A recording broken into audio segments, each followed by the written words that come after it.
अस्सलाम वालेकुम एवरीवन। उम्मीद है आप सब खैर खैरियत से होंगे। आज जो है हम chapter 4 structure of an atom का जो है पेज नंबर 54 इंशाल्लाह कवर करेंगे। तो आइए स्टार्ट करते हैं।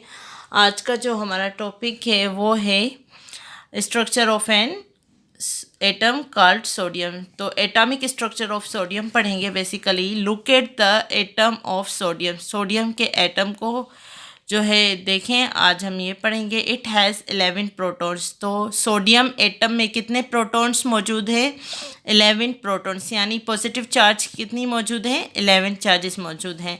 And and 12 neutrons. और न्यूट्रॉन्स कितने मौजूद हैं? 12। तो मैंने बताया था प्रोटॉन और इलेक्ट्रॉन की जो तादाद है वो सेम होती है, पर न्यूट्रॉन जो है वो नंबर्स में डिफरेंट होते हैं। और ये प्रोटॉन एंड न्यूट्रॉन दोनों जो हैं वो न्यूक्लियस में मौजूद होते हैं। इलेक्ट्रॉन्स जो हैं वो शेल्स में रिवॉल्व करते हैं। There are 11 electrons orbiting around the nucleus. कितने इलेक्ट्रॉन्स? 11, क्योंकि प्रोटॉन्स 11 हैं तो इलेक्ट्रॉन्स भी 11 ही होंगे। न्यूट्रॉन जो है वो तादाद में ज़्यादा होते हैं। Sodium atom is electrically neutral as it possesses protons positive charge and 11 electrons negative charge. Sodium atom जो है वो इलेक्ट्रिकली न्यूट्रल है, क्योंकि ये जो है 11 प्रोटॉन्स कैरी कर रहा है और 11 ही इलेक्ट्रॉन्स कैरी कर रहा है। तो पॉजिटिव इंटू नेगेटिव नेगेटिव। तो यहाँ हम देखें the charge of an sodium atom. तो यहाँ हम पिंक कलर से जो है वो प्रोटॉन्स को शो किया गया है, और जो ये ब्लू कलर पर्पल कलर है इन्हें न्यूट्रॉन्स को शो किया गया है इनसे, और ये ब्लू कलर से इलेक्ट्रॉन्स को। तो हमें तो न्यूट्रल किस तरीके से हो रहा है वो देखना है। तो आइए काउंट करते हैं कि प्रोटॉन्स कितने हैं। 1 2 3 4 5 6 7 8 9 10 11 प्रोटॉन्स मौजूद हैं। 11 protons each has a positive charge. Total charge 11। तो हर एक प्रोटॉन पे हमने पढ़ा है कि एक प्रोटॉन है तो उसका रिलेटिव मास भी कितना होगा? 1 होगा, और रिलेटिव चार्ज भी वो 1। एक प्रोटॉन जो है एक पॉजिटिव चार्ज के बराबर है। तो 11 प्रोटॉन्स हैं तो 11 पॉजिटिव चार्ज हुई। तो इलेक्ट्रॉन्स भी 11 हैं, क्योंकि प्रोटॉन इलेक्ट्रॉन इक्वल होते हैं नंबर्स में। 1 2 3 4 5 6 7 8 9 10 11। 11 ही जो है वो नेगेटिव चार्जेस हैं। तो adding the charges 11 plus 11 minus, अब जो प्लस में है वो प्रोटॉन्स है, जो नेगेटिव में है वो इलेक्ट्रॉन्स है। तो पॉजिटिव इंटू नेगेटिव नेगेटिव, तो हमारा आंसर आया 0। The answer is 0। The atom has no overall charge. इस वजह से जो है सोडियम एटम भी न्यूट्रल है, क्योंकि उस पर कोई ओवरऑल चार्ज नहीं बची। तो आइए देखते हैं, हम खुद ड्रा करते हैं एटॉमिक स्ट्रक्चर ऑफ सोडियम। तो जी यहाँ आ गया हमारा न्यूक्लियस। अब जो है न्यूक्लियस क्या है? ये है central part of an atom. तो इसमें प्रोटॉन्स कितने हैं? इसमें हैं 11 प्रोटॉन्स। तो 11 ही हमारी पॉजिटिव चार्ज आ गई। न्यूट्रॉन्स कितने हैं? न्यूट्रॉन्स हैं हमारे 12। तो हमने पढ़ा था कि जितने प्रोटॉन्स मौजूद होते हैं इलेक्ट्रॉन्स भी उतने ही रिवॉल्व करते हैं शेल्स में। तो फर्स्ट शेल में हमारे पास आ जाएंगे 2 इलेक्ट्रॉन्स। तो इस फर्स्ट शेल का नेम है के, क्योंकि शेल्स के भी नेम होते हैं और स्टार्टिंग के से होती है अल्फ़ाबेटिकली।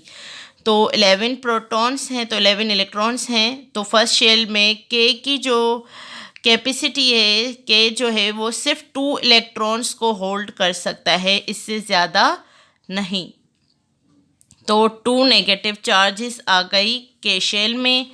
एंड इसके बाद के बाद अल्फ़ाबेटिकली कौन सा लेटर आता है? एल आता है। एल की जो वैलेंसी है या जो एल है वो कितने इलेक्ट्रॉन्स कैरी कर सकता है? वो कर सकता है 8। 1 2 3 4 5 6 7 8। तो एल शेल में जो है वो 8 इलेक्ट्रॉन्स रिवॉल्व करते हैं, यानी 8 जो है वो नेगेटिव चार्जेस रिवॉल्व करती हैं। तो अब कितने बचे? क्योंकि हमें 11 प्रोटॉन्स जो हैं वो 11 प्रोटॉन्स हैं तो 11 इलेक्ट्रॉन्स भी जो है शेल में रिवॉल्व कराने हैं। तो 1 2 2 ये हो गए, 8 ये हो गए, 10। तो हमारा रह गया है 1। तो अब जो है एल के बाद अल्फ़ाबेटिकली जो है वो एम आएगा लेटर, तो एक इलेक्ट्रॉन यहाँ इस शेल में रिवॉल्व करता है। तो देखते हैं कि नंबर ऑफ़ इलेक्ट्रॉन्स किस तरह हमने जो है उनको डिवाइड किया है। के में 2, क्योंकि सिर्फ के जो है वो के शेल जो है सिर्फ 2 इलेक्ट्रॉन्स को होल्ड कर सकता है, इससे ज़्यादा नहीं। तो लोवेस्ट एनर्जी लेवल जो है वो के शेल का होता है। इसके बाद जो है एल शेल में 8 इलेक्ट्रॉन्स एंड एम शेल में 1। इलेक्ट्रॉन्स को जो है इलेक्ट्रॉनिक कॉन्फ़िगरेशन के लिए एक फार्मूला है, वो है ये 2n²। अब जैसे 2 तो है, अगर हम 8 शेल नंबर कौन सा है, ये हमारा L2 है, तो हम ब्रैकेट में रखेंगे 2। n जो है वो रिप्रेजेंट करता है हमारा शेल नंबर, कि शेल नंबर कौन सा है, ठीक है जी। तो सेकंड शेल में अब यहाँ आ गए 2, तो 2 सेम ही रहेगा ये वाला, 2 to the 4। अब जो ये है, ये ब्रैकेट जो है यहाँ पर मल्टीप्लाई की निशानी शो करता है, 2 4 the 8। तो इससे हमें मालूम हो गया कि सेकंड शेल में शेल नंबर जो 2 है उसमें कितने मैक्सिमम इलेक्ट्रॉन्स रिवॉल्व करेंगे, मैक्सिमम 8 इलेक्ट्रॉन्स जो है वो रिवॉल्व करेंगे एल शेल में। तो उम्मीद है आपको इतना समझ आया होगा। तो आइए हम इनके बारे में पढ़ते हैं। पहले न्यूक्लियस के बारे में पढ़ते हैं। The proton and neutrons cluster together in the centre forming the nucleus. जो प्रोटॉन्स एंड न्यूट्रॉन्स हैं वो इकट्ठे जो हैं वो न्यूक्लियस में पाए जाते हैं। This is the heavy part of the atom. जो हैवीएस्ट पार्ट होता है ना एटम का, वो होता है न्यूक्लियस, जहाँ प्रोटॉन एंड न्यूट्रॉन मिलते हैं। The electron circle very fast around the nucleus. जो इलेक्ट्रॉन्स हैं वो तेज़ी से जो हैं वो न्यूक्लियस के जो इर्द गिर्द हैं वो रिवॉल्व करते हैं एट डिफरेंट एनर्जी लेवल। सब जो है एक ही शेल में रिवॉल्व नहीं करते, वो डिफरेंट शेल्स में रिवॉल्व करते हैं। These energy levels are called shells. इन एनर्जी लेवल्स को हम क्या कहते हैं, शेल्स कहते हैं। और यहाँ पर कितने एनर्जी लेवल्स हैं, 3 हैं। फर्स्ट का नेम है K, then L and then M. M में जो है देखें आप, एक इलेक्ट्रॉन रिवॉल्व कर रहा है एंड जो एल शेल है उसमें 8 इलेक्ट्रॉन रिवॉल्व कर रहे हैं एंड के में 2 इलेक्ट्रॉन्स रिवॉल्व कर रहे हैं सोडियम एटम के। तो उम्मीद है आज का लेक्चर आपको समझ आया होगा।